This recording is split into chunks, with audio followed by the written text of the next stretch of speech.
Good afternoon, Trump's family. Welcome back to my channel. Have a good day and God bless you. Let's get into the news.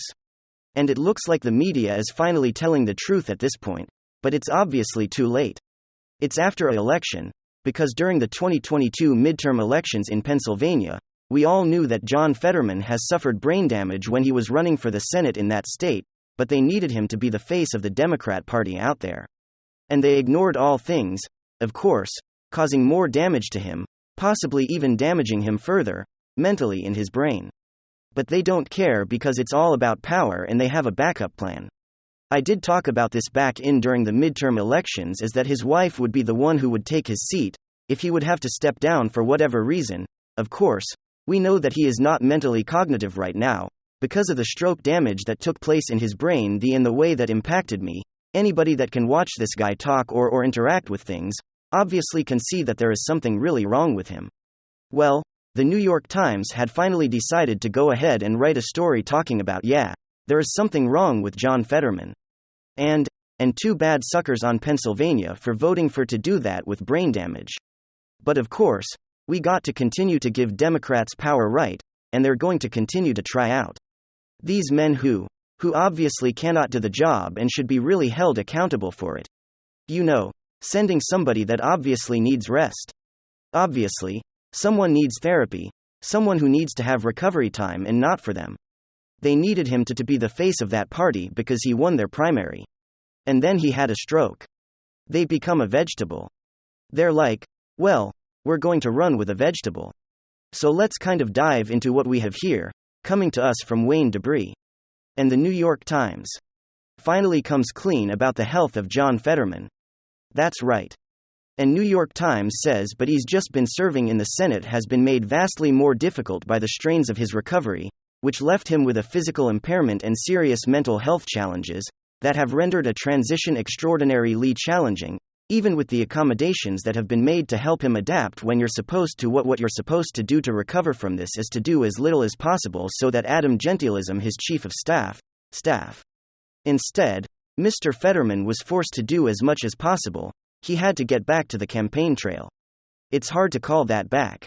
On Wednesday, Fetterman was hospitalized after feeling lightheaded while attending a day-long Senate Democrat retreat in D.C. Test showed no signs of any other stroke, and his spokesperson said he was in good spirits talking to family and staff members. He has spent a second night in the hospital on Thursdays and doctors monitored him for seizures.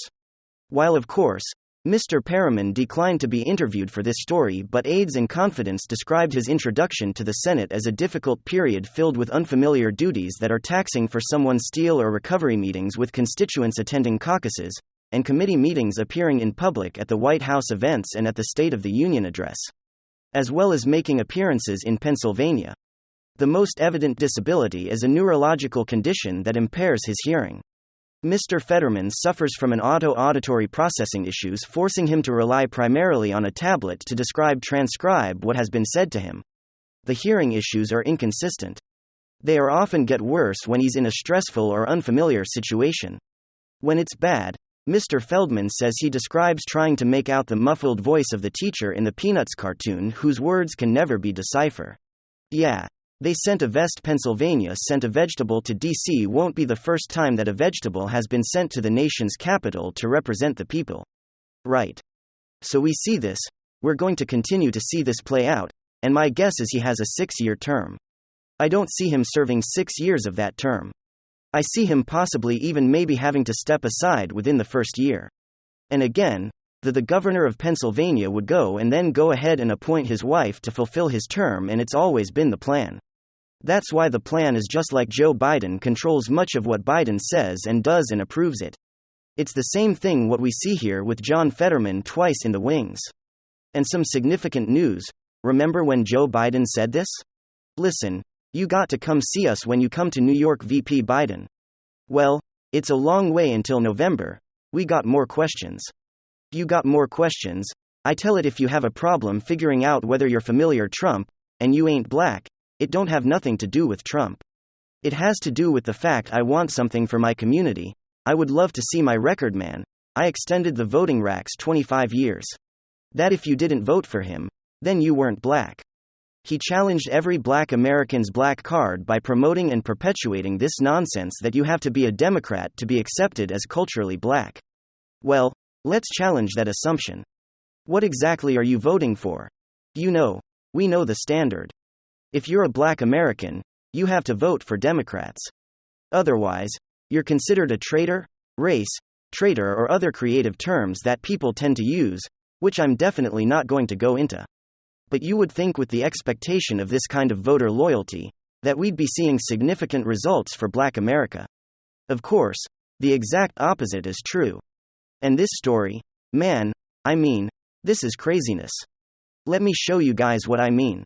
Let's really have a conversation about the tangible results that black communities are receiving in Democrats' strongholds, in this case, the Black Democrat stronghold of Baltimore. Alright, folks. So we've seen headlines like this in the past, but I think this might be one of the worst. 0 students proficient. Baltimore schools test results reveal, and yeah, you heard that right. 0 students. The Maryland State Department of Education recently released Baltimore students' 2022 test results, which revealed that 93% of 3rd through 8th grade tested below their grade level in math. WBFF-TV reported after analyzing the results, the local news outlet found 23 city schools when not a single student tested proficient in math. Nearly 24 schools with abysmal test scores included 10 high schools, 8 elementary schools, 3 middle and high schools, and 2 elementary and middle schools. In total, 2,000 students at those learning institutions took the math assessment and 0 scored at grade level, literally 0. We know Baltimore is a Democratic stronghold. And we know that it's one of the most culturally black cities in America. Baltimore is the most populous city in the U.S. state of Maryland with a population estimate in 2023 of 585,062.6%. Are black 30%, are white 2.7%, are Asian and 5.7%. Are Hispanic. It's a majority black, inner-city community with of course Democrat politicians and city leaders. Well, what exactly are you getting for your votes? You're getting an abysmal math proficiency and public early education, and what exactly are Democrats doing about it? Are they fighting to reform the schools? Are they fighting for school choice? Nope. They're protecting the teachers' unions. They are enabling and protecting these failing public schools that are failing your community. That is just simply a fact. And it was really in the spotlight. It was really highlighted during the 2 years of education lockdowns. Well, now it seems as though we're seeing the results instead of taking the side of the most vulnerable, young kids and their educational development, their future prospects by developing their brain. They took the side of the teachers' unions and teachers who didn't want to show up to school, and here just 2 years later, in 23, inner-city schools. 0, I repeat, literally 0, not a single student tested is at grade level proficient in math. Democrats tell you they have your best interest at heart. They're trying to solve systemic wrongs. Well, no, of course not. They're enabling the racial education gap and failing the next generation of black Americans. That is simply a fact. Meanwhile, they tell you they have the audacity to tell you that if you don't vote for them, then you ain't black. I mean, in what world is that an acceptable practice, failing to deliver concrete tangible results for decades and then telling you that if you don't vote for them, well, then there's something wrong with you? What an absolute insult. I mean, that's insult to injury is really what it is. And here's probably a better question. It's been more than 2 years since Democrats gained control of the White House, the Senate and the House. Horse, they recently lost the House, but still 2 years with a Democrat president. What exactly have they done to make schooling better? What have they done to make communities more safe? Nothing. Absolutely nothing?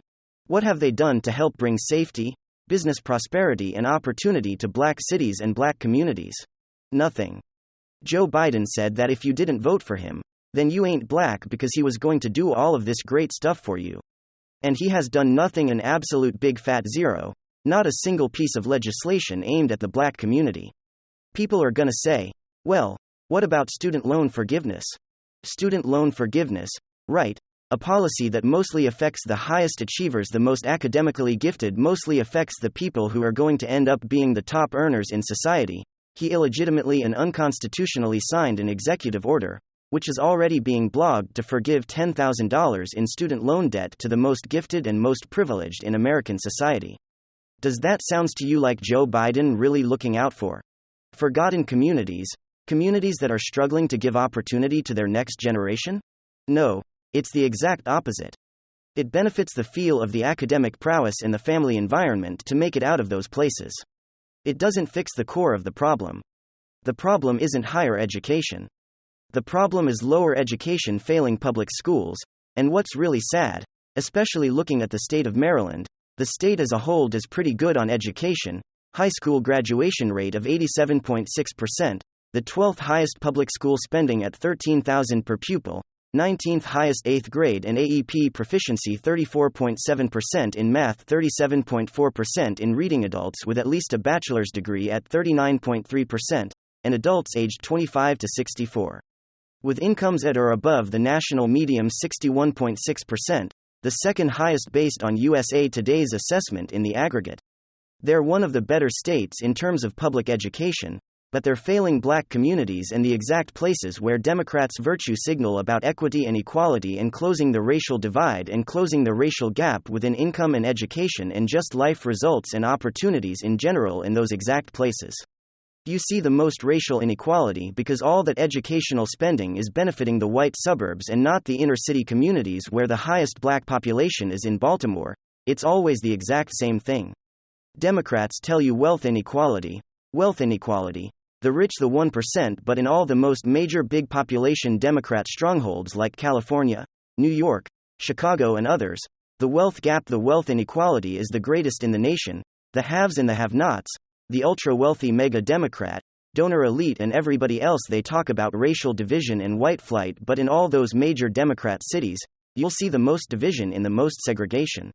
White Californians love to talk so much about inclusion, my diversity, but white California elitist liberals aren't exactly stepping foot in Compton now, are they? Michigan is a great state. Detroit, however, isn't exactly doing so well. Maryland is a great state. Baltimore, however, isn't exactly doing so well. So please, if there are any Democrats paying attention or watching this video, ask yourself the simple question. Why is that? And is it really in my best interest to continue voting for these failed policies and failed Democrat leaders in Democrat cities? Is it really true that if I don't vote Democrat then I ain't black as Joe Biden told me? Ask yourself that question and do yourself a favor and just look at the results. Look at the stats, look at the numbers. They speak for themselves. Thank you very much. WWG1WGA. Give me your thoughts below and